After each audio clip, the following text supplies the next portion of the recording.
নিজের ভোটটাকে আইএসএফকে দেওয়া চাইতে বিজেপিকে দিন। নিজের ভোটটাকে আইএসএফকে দেওয়া চাইতে বিজেপিকে দিন। নিজের ভোটটাকে আইএসএফকে দেওয়া চাইতে বিজেপিকে দিন। না যদি দাঁড়ায় ফুরপুরা শরীর থেকে ধরে এনে দাঁড়ায় ফুরপুরা শরীর থেকে ধরে এনে দাঁড় করা।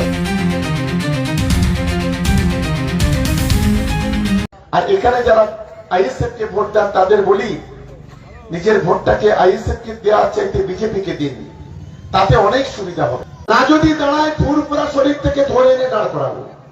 কি বলছেন আপনারা? একমাত্র অর্থাৎ রাখি দিন আগে 1-2 মাস হয়েছে কমরেড আব্বাস বলেছে আমি ক্যানিং পূর্বে দাঁড়াবো। আমরা আজকে কিন্তু এখান থেকে বলে যাচ্ছি যারা আইএসএফ এর নেতারা আছে শুনে নিন, ওকে কিন্তু দাঁড়াতেই হবে ক্যানিং পূর্বে। কি আপনারা আমার সঙ্গে একমাত্র নাকি? কারা চাচ্ছেন তো? না যদি দাঁড়ায় ফুরপুরা শরীর থেকে ধরে এনে দাঁড় করাবো।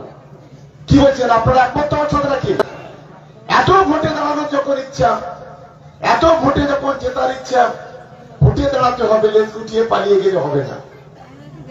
একজন তো দেখলাম ডায়মন্ড হারবারে অভিষেক বন্দ্যোপাধ্যায়ের বিরুদ্ধে ভোটে দাঁড়ানো বলেছিল। আমরা বললাম দেখা যাক। দেখা গেল যে যেই ভোট ঘোষণা হয়েছে সেখান থেকে লেজ গুটিয়ে পালিয়েছিল। আর আমি আজকের কথা দিচ্ছি এখানে, ওর সেই বুকের পাটা নেই, হিম্মত নেই যে ক্যানিং পূর্বে ভোটে দাঁড়াবে, সেই হিম্মত নেই। আমি চ্যালেঞ্জ করে বলে যাচ্ছি এখানে, ক্যানিং পূর্বে যে ভোটে দাঁড়াবে 1.5 লক্ষ ভোটে তাকে হারাবো, এটা আমাদের চ্যালেঞ্জ। আজকে সেই চ্যালেঞ্জটাকে আমরা ছুড়ে দিলাম। হিম্মত থাকে তো, বুকের পাটা থাকে তো দাঁড়াবেন। আর এখানে যারা আইএসএফ কে ভোট দেন তাদের বলি নিজের ভোটটাকে আইএসএফ কে দেওয়া চাইতে বিজেপিকে দিন, তাতে অনেক সুবিধা হবে। কারণ এই পার্টিটা বিজেপির চাইতেও খারাপ, ভয়ঙ্কর মিথ্যাবাদী পার্টি।